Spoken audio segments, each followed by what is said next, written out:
يؤتى يومئذ بجهنم ولها 70,000 زمام مع كل زمام 70,000 ملك يجرونها. يؤتى يومئذ بجهنم. Este é o hadith, são ditos do nosso profeta Muhammad sallallahu alaihi wasallam. Quando chegar o dia de Qiyamah, o inferno será trazido. Aonde que se encontra o inferno? Porque vai ter que se trazer. O Jannah está nos céus.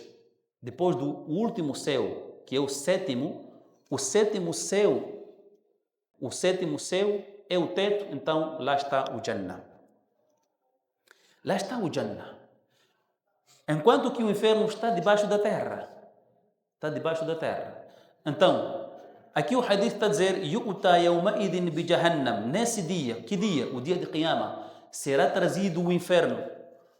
Laha 70,000 zimamin. O tal inferno tem 70,000 correntes. 70,000 correntes. مع كل زمام 70,000 ملك يجرونها.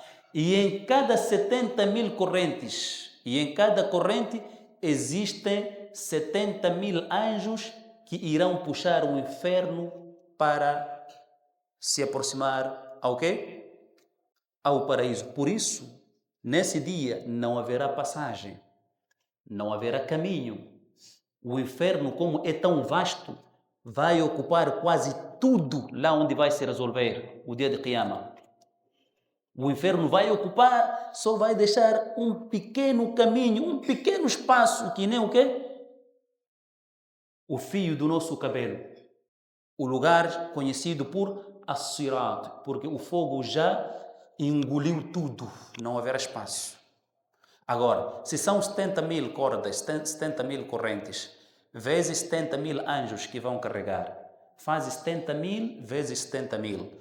Terás aqui 4 bilhões e 900 milhões de anjos que irão puxar este inferno. E atenção, os ulamás dizem que estes anjos que vão puxar são os responsáveis dos grupos de anjos que Allah criou. Está a ver? Temos 5 aulas ou 5 turmas numa escola. Cada sala tem quantos alunos? 35. 35, 35, 35. Então, cada sala vai sair apenas um, que é o chefe de turma, para ir puxar. Aqui vai sair um, que é chefe de turma. Isto para dizer que os anjos são mais do que tudo quanto existe dos seres vivos. Entre homens e jinnes. O que existe de mais são anjos. Esses anjos, 4 bilhões e 900 milhões, são anjos chefes, responsáveis. Deixaram os seus putos. Naquele dia são os chefes que vão carregar o inferno. وَالْعِلْمُ عِنْدَ اللَّهِ. E quem sabe melhor quanto a veracidade é Allah subhanahu wa ta'ala. Então é este inferno, é deste inferno que nós estamos a falar aqui, que esta pessoa que for a morrer, enquanto não deixar de cometer o ziná, é lá onde vai viver, vai. Quando você é introduzido lá, a sua pele sai e se reveste. Estás a ver o plástico quando você põe no fogo, como derrete. Com toda rapidez, desfaz-se. Então, quando o ser humano for introduzido nesse tal inferno por causa do ziná, é assim como faz o seu corpo, sobretudo a sua pele, porque a carne não dói no fogo, o que mais dói é a pele. Então, a sua pele vai se desfazendo, vai sendo tirada e revestida pelo fogo, tirada e revestida pelo fogo, assim por diante, até onde Allah subhanahu wa ta'ala for a decidir. Tudo isto por causa de ziná. Então temos que ter muito medo de ziná, honrados irmãos muçulmanos. E hoje em dia, o que acontece é muito triste. Há algo que é mais grave, posso até eu arriscar de dizer que é mais grave do que o próprio ziná. A nossa língua. A nossa língua. Você não pode ver alguém parado por volta das 18 horas, porque está a sair da mesquita às 19 horas, está parado com uma senhora, talvez seja mãe, talvez seja prima, ou um membro familiar qualquer, ou uma conhecida está lhe saudar. Você não está. saiu a correr. Se não tem telefone, você sai a correr. Ir bater porta do marido daquela senhora que está ali parada. Vi tua esposa com fulano. Vi teu esposo com fulana. E se tiver telefone ao perto, você já está a mandar aquilo para a esposa daquele senhor ou o esposo daquela senhora. Procurar criar problemas, desavenças para aquela família. Ou então, vais fotografar e vais lançar nas redes sociais. Os donos nem têm conhecimento ali. E você vai estragar o lar dessas pessoas. O terevesso, não o pichu-pichu. O de casa, o terevesso, não o pichu-pichu. Blasfemiar apenas, honrados irmãos e digníssimas irmãs. Conspirar contra as pessoas, difamar as pessoas. Você está a lançar, está a partilhar nos grupos dos WhatsApps, no TikTok, fotografou, mandou. Fulano está a fazer ziná. Encontrei-lhe encostado, encontrei-lhe encostada. Você não sabe se é o pai, se é a mãe, se é primos. E por aí em diante. Para estes tipos de pessoas também recebem uma punição. Da mesma forma que um zani, um adúltero, recebe uma punição por Allah, tanto aqui no dunya quanto no akhirah, para estas pessoas também recebem punição. Devem receber 80 chambocos, pai. Porque não trazem aqui testemunhas, não trazem 4 testemunhas. Se estivéssemos num país onde tudo é resolvido na base da Sharia Islâmica, a Sharia Islâmica rege naquele país, e você diz que eu vi o senhor fulano encostado com a senhora fulana, mas você viu isso encostado. Você tem que ver o balde dentro do poço, tirando água. E mesmo assim você não pode estar sozinho. Tem que ser 4 pessoas. Esta é a primeira condição. Estas 4 pessoas devem ser todos homens. Não pode estar aqui uma mulher, 3 homens e uma mulher. Dá. E tem que ver as coisas, assim como elas são. E esses homens, não é só por serem homens que deve-se aceitar o testemunho deles. Devem ser homens justos, íntegros e pessoas que praticam o salat, que observam o salat, tiram o zakat, tiram o sadaqah. Não é porque é só homem. Vejam que qualquer testemunho, a mulher pode entrar. Quando testemunhamos a visualização da lua para a entrada do mês de Shawwal, que é o Eid al-Fitr, deve ser testemunhado por 2 homens íntegros, justos e que rezam. Estamos juntos? Suponhamos que naquele dia apenas um homem visualizou a lua. Apenas um homem. Então está a faltar aqui mais um outro homem. Então, na falta deste homem, deve ser trazida aqui 2 mulheres. Devem ser trazidas 2 mulheres. O testemunho de um homem equivale ao testemunho de 2 mulheres. Estamos juntos? Logo, devem ser 3 pessoas para testemunhar a visualização da lua para o mês de Shawwal, que é o Eid al-Fitr. Mas quando o assunto é zina, Allah subhanahu wa ta'ala não abriu esta exceção. Nem o nosso Nabi Muhammad sallallahu alaihi wasallam abriu essa exceção de estar aqui uma mulher como testemunha. O assunto é grave, é maior. Precisa-se de pessoas fortes, homens, íntegros, justos e que rezam. Devem ser 4. Allah subhanahu wa ta'ala diz no Coran: وَالَّذِينَ يَرْمُونَ الْمُحْصَنَاتِ ثُمَّ لَمْ يَأْتُوا بِأَرْبَعَةِ شُهَدَاءَ فَاجْلِدُوهُمْ 80 جَلْدَةً وَلَا تَقْبَلُوا لَهُمْ شَهَادَةً أَبَدًا وَأُولَئِكَ هُمُ الْفَاسِقُونَ إِلَّا الَّذِينَ تَابُوا مِنْ بَعْدِ ذَلِكَ وَأَصْلَحُوا فَإِنَّ اللَّهَ غَفُورٌ رَحِيمٌ.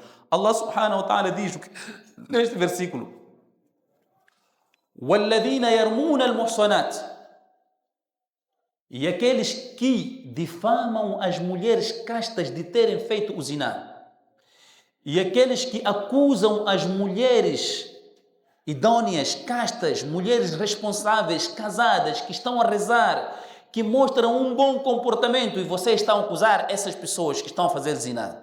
Também pode entrar aqui um homem quando é acusado. ثم لم يأتوا بأربعة شهداء e não trazem 4 testemunhas para piorar. Só falam de que nós vimos, mas não tem 4 testemunhas. O que é que deve acontecer com estas pessoas? فَجْلِدُوهُمْ ثَمَانِينَ جَلْدَةً. Estas pessoas que vieram testemunhar, que viram que o senhor fulano e a senhora fulana estavam a fazer zina, devem ser açoitados com 80 chicotadas.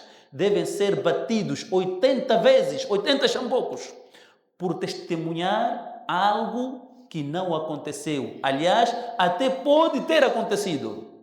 Até pode ter acontecido, mas como não trouxeram 4 testemunhas, ele viu o balde entrando aonde? No poço, tirando água, viu sozinho. Ou viram 2 pessoas, ou viram 3 pessoas. As 3 pessoas testemunham, viram, não há dúvida alguma que viram. Mas como está a faltar uma pessoa para completar 4, o seu testemunho perante o Islã é considerado falso e devem ser batidos 80 chambocos. Que fará você que só viu a pessoa, parou, não viu nada acontecer. Depois vai começar a difamar, conspirar contra essas pessoas. O que você merece? Parece que Allah subhanahu wa ta'ala está querendo nos dizer aqui: kama maha wazinao musenendere sioma kusema sema. Não é vida, não é vossa vida, não estar aí, sair, só procurar problemas, ver pessoas paradas. Cachá, fotografou. Cachá, mandou mensagem para o esposo ou a esposa daquela pessoa. Isso não é vida, bai. Não é ser muçulmano. O Islã não nos ensina estes tipos de comportamentos. Certa vez, 3 sahabas saíram, foram ter com Umar bin al-Khattab. Enquanto Umar era khalifa, o nosso Nabi morreu. O primeiro califa Abu Bakr morreu e o segundo califa Umar bin al-Khattab radiyallahu ta'ala anhu wa arda. Aquele que não tinha medo de nada. Foram ter com ele. Foram ter com Umar bin al-Khattab e disseram que nós vimos o senhor fulano e a senhora fulano a fazer zina. Na verdade, eles tinham visto, só que eram 3. Viram o ato acontecer assim como deve acontecer. Testemunham que viram. Mas como não eram 4 testemunhas, eram apenas 3, e Allah falou de 4 testemunhas, Umar bin al-Khattab deu 80 chambocos para cada um. A cada um, Umar bin al-Khattab deu 80 chicotadas, como forma de punir. Como forma de ensinar a eles de que se amanhã forem ver isto enquanto vocês não são 4, calarem-se, não é o vosso trabalho. Allah está a ver e vai resolver. Estamos juntos, irmãos? Agora, por que nós sempre tentamos estragar o casamento dos outros? Criar intrigas. Por quê e para quê? Não estou aqui a dizer que é algo bom, não é, claro, mas também não é seu trabalho estar aí ver pessoas encostadas e começar a falar, por mais que você veja a coisa acontecer, enquanto você não tem 4 testemunhas, cala-se, pai, e peça o istighfar. Talvez a única coisa que você deve fazer é procurar por eles em separados e tentar aconselhá-los. Talvez isso, mas não estar aí a difamar as pessoas. Essas pessoas têm famílias, fizeram o que fizeram, está errado, e você está a fotografar, está a partilhar no WhatsApp, no TikTok. Já imaginou os filhos hão de ver e eles estão na escola, vão começar a sofrer de bullying, serão gozados lá nas escolas, com risco até de abandonar as aulas, a escola, por causa do bullying que vão sofrer. Vimos o teu pai ou vimos a tua mãe pelada, a ser feita isto com o senhor fulano. Na escola está a acontecer isso. Os filhos estão sendo gozados e zombados. Vão desistir. Nas madraças, vão desistir de ir à madraça. Por causa de quê? Por causa da tua maldade. Você que levou, fotografou e partilhou as fotos nas redes sociais. Os pais destes jovens que você está a partilhar, Você não sabe se eles são hipertensos, têm problemas de diabetes. Cada um aqui tem problemas de vários tipos de problemas de saúde que nós temos agora no nosso organismo. E você vai criar mais problemas para os pais destes jovens, com risco até de não sair para fora, com medo de sofrer represálias, serem falados, vergonha e tal, vão começar a se esconder nos seus quintais e não sair, por causa daquilo que aconteceu com seus filhos. E você foi o causador porque partilhou aquilo. Então evitemos fazer essas coisas, honrados irmãos e digníssimas irmãs. Certa vez, essa coisa de testemunho falso, acusações falsas, acusar as pessoas que fizeram ziná, esta passagem que vou contar não é uma passagem verdadeira de acordo com alguns exegetas islâmicos, dizem que não é passagem verdadeira. No entanto, aprendemos aqui uma lição, que é o quê? A gente não acusar falsamente as pessoas que fizeram tal pecado, seja de zina ou qualquer outro tipo de pecado. Na cidade de Medina, estava lá o imam Malik bin Anas. Tem o Sahaba, atenção, Anas bin Malik, e tem o Tabi', que é o imam, aqueles 4 imãos grandes, que é um deles, Malik bin Anas. É o mesmo nome, mas invertido. Anas bin Malik, este Malik bin Anas. Então, o Malik bin Anas é que era mufti naquela era. O Malik bin Anas é que foi o professor de Imam Shafi'i. Imam Shafi'i aprendeu do Imam Malik. Imam Malik aprendeu de quem? De Imam Abu Hanifa. E Imam Ahmad bin Hanbal aprendeu do Imam Shafi'i. Por aí em diante. Estamos juntos? Então, morre uma senhora e no momento de lavar, fazer o ghusl al-mayyit, dar o banho ao moribundo ou ao morto, então aquela senhora que entrou lá para dar o banho, quando começa a dar banho e chega nas partes íntimas daquela senhora, fala dizendo que, sim senhora, esta gaja fazia isto aqui, fazia muito ziná isto aqui no dunya, fazia muito escândalo isto aqui. A sua mão colou. Está a tentar tirar a sua mão do sexo daquela mulher que faleceu, que perdeu a vida, a mão não sai, não se descola. E as pessoas aqui fora, por que essa senhora está a demorar tanto? Então, uma delas entra para procurar saber o que estava acontecendo e viu que a mão dela tinha colado, não conseguia sair. Então, o que aconteceu aqui? O que aconteceu? Vergonha, não queria dizer o que teria acontecido. Então, chamaram alguns médicos e divergiram-se entre eles. Uma parte, um grupo dos médicos, disse que a melhor solução aqui é amputarmos a mão dela para podermos fazer o enterro desta senhora que morreu. Então, esta mão vai junto do sexo da mulher que morreu, vai ser enterrada. Então, a outra parte dos médicos disse que não, como ela já morreu, vamos cortar o sexo dela, a sua parte íntima, e fica com a mão dessa senhora.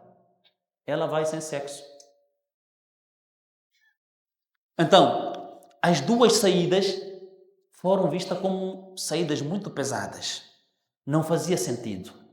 Esta perder a sua mão, ou então a outra perder a sua parte íntima, o seu sexo. Como vamos fazer? Algumas pessoas lembraram-se que naquela cidade existia ou vivia lá o Imam Malik bin Anas.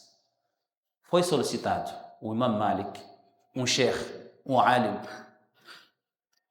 e veio ali, procurou saber daquela senhora, atrás da porta, pediu licença, fez embora não tenha entrado, começou a falar com ela já com a porta fechada, procurou saber o que teria acontecido, o que aquela senhora teria dito no momento de lavagem do Mayyit.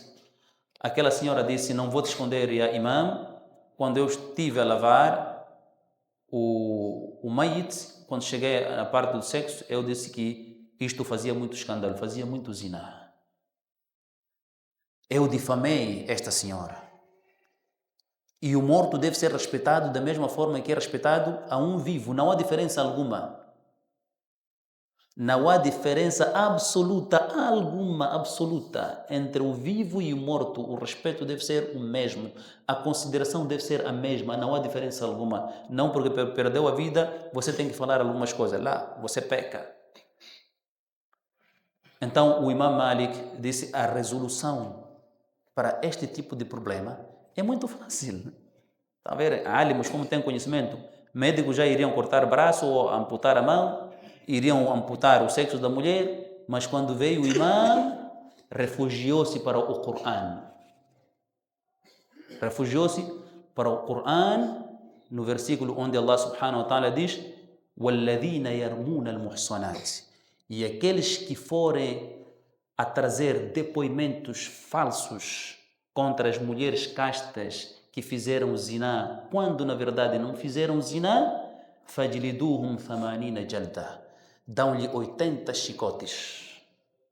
Imam Malik ordenou para que aquela senhora levasse 80 chambocos.